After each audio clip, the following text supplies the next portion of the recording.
എല്ലാവർക്കും മല്ലു ഡീപ് ഡൈവിന്റെ പുതിയൊരു വീഡിയോയിലേക്ക് സ്വാഗതം. ഏറ്റവും പുതിയ ന്യൂസ് അപ്ഡേറ്റ്സിനായി മറക്കാതെ ഈ ചാനൽ സബ്സ്ക്രൈബ് ചെയ്യുക. യൂട്യൂബിലും ഇൻസ്റ്റഗ്രാമിലും നിറസാന്നിധ്യമായിരുന്ന ജാസ്മിൻ ജാഫർ ബിഗ് ബോസിലെത്തിയതോടെയാണ് മലയാളി പ്രേക്ഷകർക്കിടയിൽ കൂടുതലായി ശ്രദ്ധ നേടിയെടുക്കാൻ സാധിച്ചത്.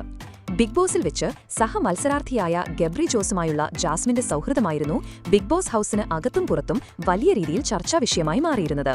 സുഹൃത്തുക്കൾ എന്ന് പറഞ്ഞ ഇരുവരും കമിതാക്കളെ പോലെ പെരുമാറുന്നുവെന്നായിരുന്നു ആക്ഷേപം. ഹൌസിനുള്ളിലെ ഇരുവരുടെയും കൂട്ടുകെട്ടിനെ ചൊല്ലി ഒടുവിൽ ജാസ്മിന്റെ വിവാഹം മുടങ്ങുകയും ചെയ്തിരുന്നു. എന്നാൽ തങ്ങൾ തമ്മിൽ സൗഹൃദമാണെന്നും ഈ ബന്ധം ബിഗ് ബോസ് കഴിഞ്ഞാലും തുടരുമെന്നും ഹൌസിൽ വെച്ച് ഇരുവരും ആവർത്തിച്ചു. ഇതിന്റെ പേരിൽ ഇരുവരുടെയും കുടുംബങ്ങളടക്കം വളരെ കടുത്ത സൈബർ ആക്രമണം നേരിടുകയും ചെയ്തു. എന്നാൽ സൈബർ ആക്രമണങ്ങളെയൊന്നും വകവയ്ക്കാതെ തങ്ങളുടെ സൗഹൃദം കൂടുതൽ ദൃഢമാണെന്ന് അവർ ബിഗ് ബോസ് കഴിഞ്ഞതിനു ശേഷവും തെളിയിച്ചിരിക്കുകയാണ്.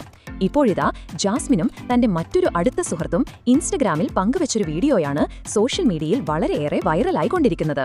ജാസ്മിനെ വളരെ നിഷ്പ്രയാസം എടുത്തുപൊക്കുന്ന സുഹൃത്തിനെയും വീഡിയോയിൽ കാണാം. കയ്യിന് കുഴപ്പമൊന്നുമില്ലാലോ എന്ന ക്യാപ്ഷനോട് കൂടിയാണ് ജാസ്മിൻ അത് പങ്കുവച്ചിട്ടുള്ളത്. ഇത് നിമിഷനേരം കൊണ്ടാണ് വൈറലായി മാറിയത്. വീഡിയോയ്ക്ക് താഴെ നിരവധി പേരാണ് കമന്റുകളുമായി എത്തുന്നത്. ഇതാണോ കല്യാണം കഴിക്കാൻ പോകുന്ന ആളെന്നും ഗബ്രിയെ ഒഴിവാക്കിയോ എന്നും തുടങ്ങി കമന്റുകൾ നിറയുന്നു. അപ്പോൾ ഇതുപോലത്തെ കൂടുതൽ ന്യൂസ് അപ്ഡേറ്റ്സിനായി ഈ ചാനൽ മറക്കാതെ സബ്സ്ക്രൈബ് ചെയ്യുക.